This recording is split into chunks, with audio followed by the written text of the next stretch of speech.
Gayatri, Tribuana Tunggadewi, hingga Megawati Soekarno Putri. Wanita adalah tiang negara, demikian kata pepatah, kemudian dibuktikan oleh fakta sejarah. Wanita memegang peranan penting dalam berdiri dan berlangsungnya sebuah negara. Di tanah Jawa, bahkan kunci berdirinya kerajaan Majapahit berada di tangan seorang wanita, yakni Dyah Gayatri, putri Sri Kertanegara, Raja terakhir Tumapel, Singasari. Majapahit memiliki haluan politik Cakrawala Mandala Dwi Pantara, yakni pemahaman politik untuk menyatukan seluruh Nusantara yang terpisah oleh laut atau maritim di bawah satu kekuasaan. Tidak lain peletak pondasi kenegaraannya dimulai era Tribuana Tunggadewi, yang dari rahimnya terlahir Sri Prabu Hayam Wuruk. Di bawah kepemimpinannya, bersama dengan Patih Gajah Mada, kerajaan era Hindu-Buddha di tanah Jawa ini mencapai puncak kejayaannya. Zaman berganti, tapi peran wanita masih banyak yang menjadi sosok inspirasi. Sebut saja ada nama Ratu Kalinyamat, Raden Ajeng Kartini, hingga di era modern sekarang, ada sosok semisal Megawati Soekarno Putri yang memimpin sebuah partai berlambang kepala banteng dengan mulut moncong putih. Dari rahim kebijakannya, terlahir sosok pemimpin Presiden RI ke-7 dan sangat mungkin Presiden RI ke-8.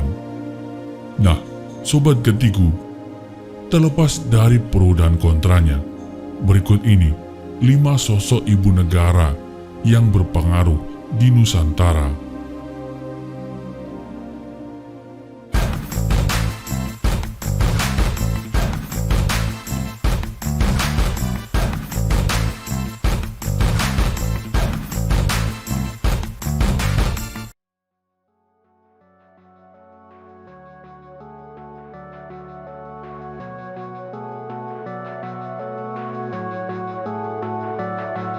Dyah Gayatri atau Gayatri Rajapatni adalah pendamping raja pertama Majapahit, Raden Wijaya, 1293 sampai dengan 1309. Merupakan putri bungsu Raja Kertanegara, ibu dari Tribuana Tunggadewi, yang menurunkan raja-raja Majapahit selanjutnya.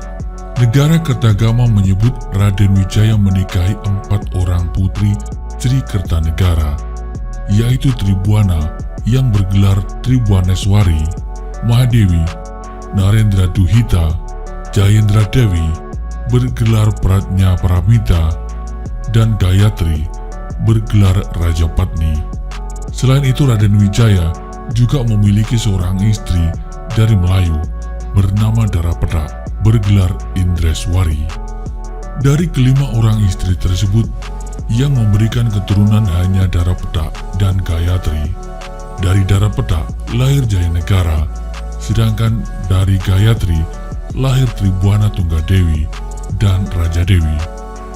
Dari Tribuana Tunggadewi inilah yang kemudian menurunkan raja-raja Majapahit selanjutnya. Pada saat Singasari runtuh akibat serangan Jakatwang pada tahun 1292, Raden Wijaya hanya sempat menyelamatkan Tribuana saja, sedangkan Gayatri ditawan oleh pihak Kediri. Dan setelah Raden Wijaya berpura-pura menyerah pada Jakatwang, baru ia bisa bertemu dengan Gayatri kembali. Sebuah buku Gayatri Rajapatni, Perempuan di Balik Kejayaan Majapahit, mengungkap peristiwa di balik berdirinya Majapahit, yakni atas dorongan dari Gayatri. Bermula dari penyamaran ketika Gayatri dalam lingkungan musuh. Peristiwa itu terjadi ketika istana Singasari diserang oleh pasukan Kediri, sehingga membuat kedua orang tuanya terbunuh. Gayatri yang sedang asik belajar di kamar luput dari pembantaian tersebut. Untuk menyamarkan dirinya, Gayatri berganti nama menjadi Ratna Sutawan, menanggalkan baju kebesaran istana, dan berpura-pura menjadi putri pegawai rendahan keraton. Bersama saudara kara pengasuhnya, mereka ikut diboyong ke Kediri menjadi tawanan dan ditempatkan di bangsal perempuan Keraton Kediri. Selama penyamaran, ia berhasil mendapat banyak informasi sekaligus menyusun strategi membangkitkan kerajaan peninggalan orang tuanya yang sudah hancur. Ambisinya kembali menguat setelah bertemu dengan Pangeran Wijaya, lelaki yang juga berhasil menyelamatkan diri dari serangan pasukan Kediri. Ketika Pangeran Wijaya masuk ke Kediri sebagai pasukan yang menyerah, dalam sebuah arak-arakan, dia menatap Gayatri. Di basis musuh, pasangan ini kemudian menyusun rencana untuk membangun kembali sebuah dinasti baru dengan seorang pemimpin baru yang melanjutkan serta mengusung visi Sri Kertanegara.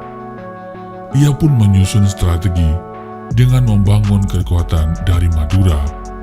Mereka mempersiapkan penyerangan ke Kediri, bersekutu dengan pasukan Mongol yang mendarat di Jawa pada 28 Maret 1293. Dan Kediri akhirnya bisa dijatuhkan pada 29 April 1293. Gayatri pun diselamatkan oleh Raden Wijaya, diboyong ke Majapahit dan diperistri. Masih menurut buku ini, Gayatri adalah think tank di balik masa paling cemerlang dalam sejarah Nusantara, yakni Majapahit, era Tribuana Tunggadewi dan Hayam Wuruk, yang dibantu oleh Pati Gajah Mada. Bahkan, Gayatri juga diyakini merekrut Gajah Mada. Tidak mengherankan, Bu Prapanca dalam Negara Kertagama menyebutkan adalah watak Raja Patni Gayatri yang agung, sehingga mereka menjelma pemimpin besar dunia yang tiada tandingnya. Putri, menantu, dan cucunya menjadi raja dan ratu. Dialah yang menjadikan mereka penguasa dan mengawasi semua tindak tanduk mereka.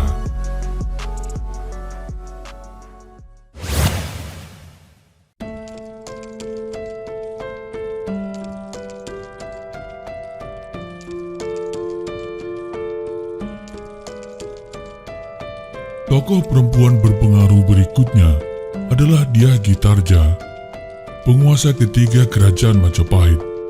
Dengan gelar Abhiseka, Sri Tribuana Wijaya Tunggadewi Maharaja Jaya Wisnuwardhani, atau lebih dikenal dengan nama Tribuana Wijaya Tunggadewi, memerintah tahun 1328 sampai dengan 1351. Ia adalah putri Dyah Gayatri, cucu Raden Wijaya, memiliki adik kandung bernama Dyah Wiyat dan kakak tiri Sri Jayanegara. Pada masa pemerintahan Sri Jayanegara, Tribuana diangkat sebagai penguasa bawahan di Jiwana, bergelar Bri Kahuripan. Menurut para raton, Jayanegara merasa takut tahtanya terancam, sehingga ia melarang kedua adiknya menikah.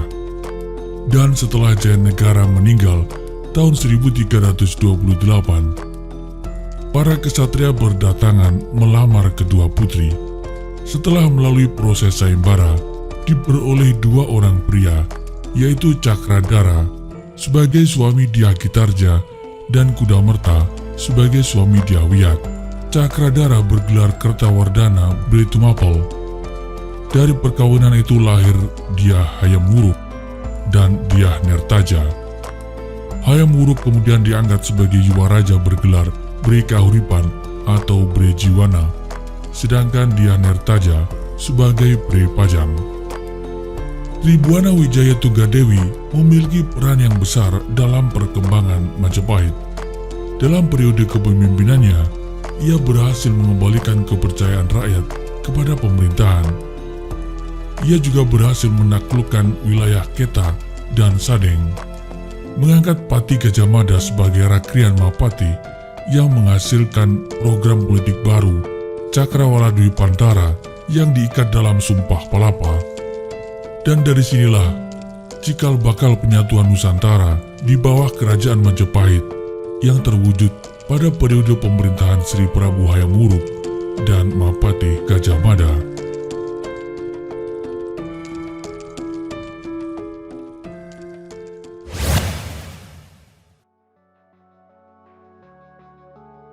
Perempuan berpengaruh dari Jawa berikutnya masih dari Majapahit. Dia Suhita atau Prabu Sri Suhita adalah Maharani Majapahit ke-6 yang memerintah tahun 1429 sampai dengan 1447 Masehi. Bersama dengan suaminya Aji Ratna Pangkaja yang bergelar Batara Parameswara Ratna Pangkaja. Pada era pemerintahan Prabu Sri, pengaruh Majapahit sudah jauh berkurang akibat perang Parekrek. Pada masa itu pula, Sri Suhita membalas kematian kakeknya Bri Wirabumi dengan cara menghukum mati Raden Gajah alias Bri Narapati. Nama Suhita juga muncul dalam kronik Tiongkok dari kuil Sampokong sebagai Su Kingta, yaitu Raja Majapahit yang mengangkat Gang Engcu sebagai pemimpin masyarakat Tionghoa di Tuban dengan pangkat Aluya. Tokoh Gang Engcu identik dengan Arya Teja, kakek dari Raden Said atau Sunan Kalijaga.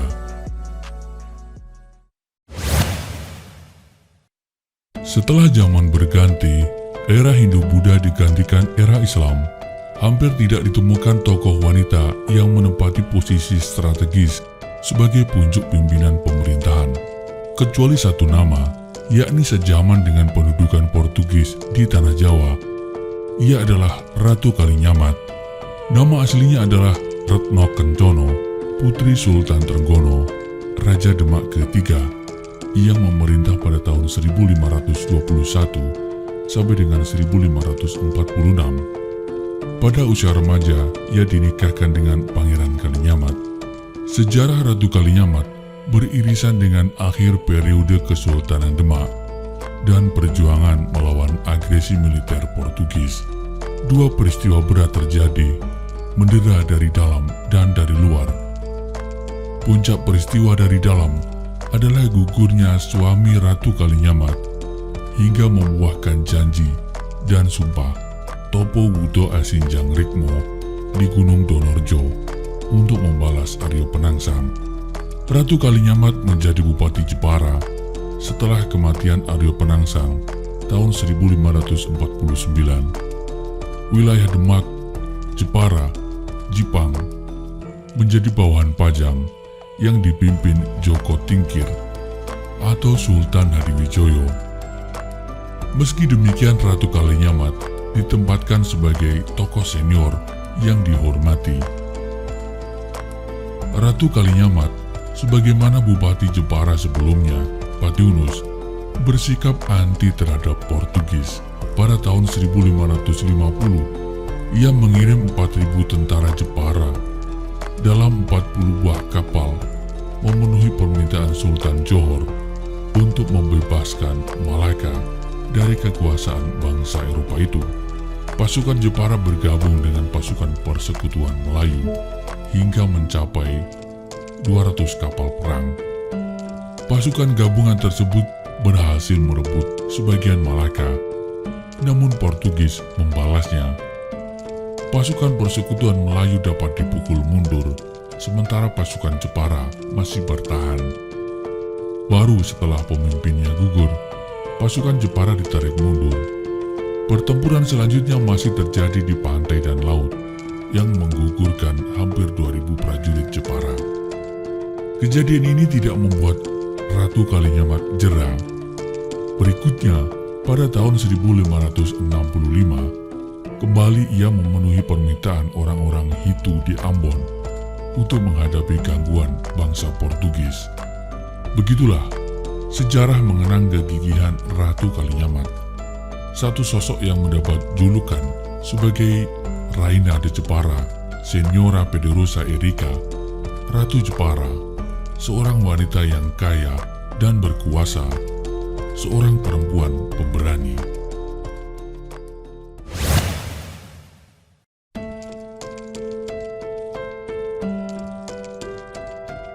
Berikutnya kita mundur jauh ke belakang.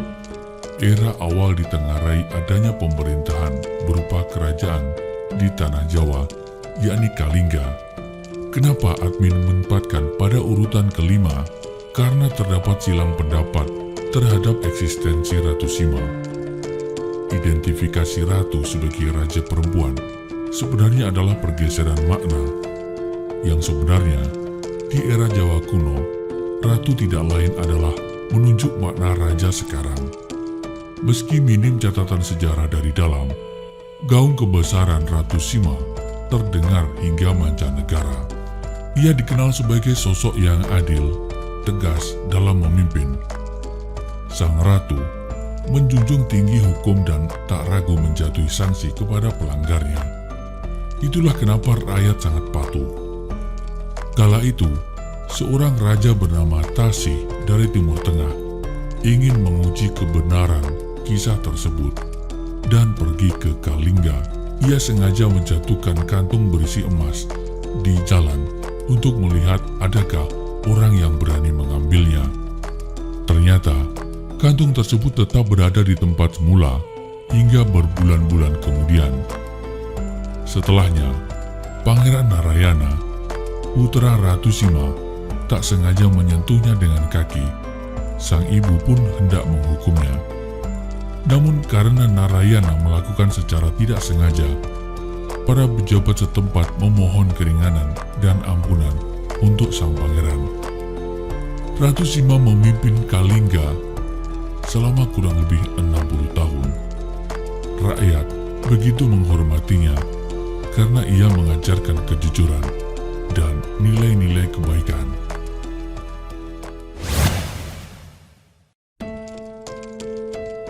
Tokoh wanita berpengaruh berikutnya adalah Dyah Tulodhong, sang Ratu Mataram kuno.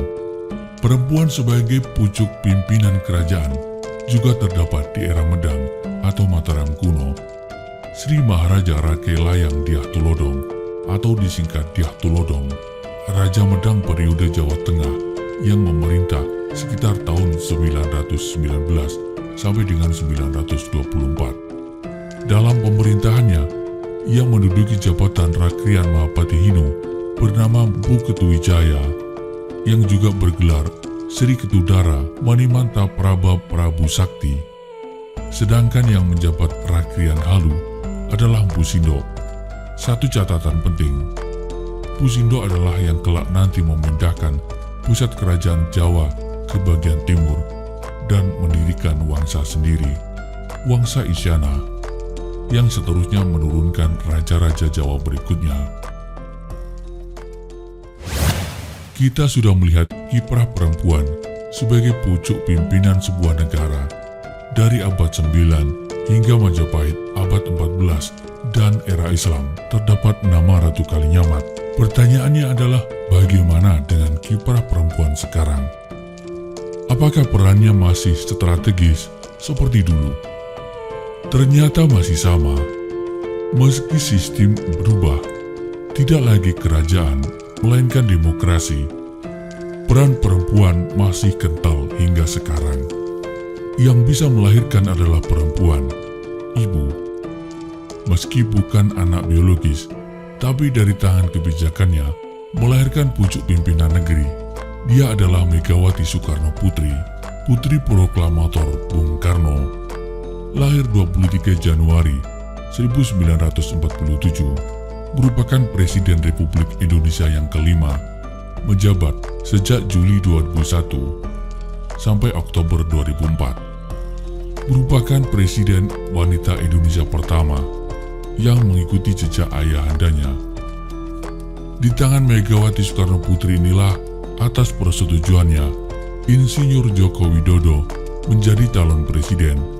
Kemudian melalui mekanisme pemilu, rakyat Indonesia menentukan pilihannya dan resmi dilantik sebagai presiden pada 20 Oktober 2014, menjadi Presiden RI ke-7.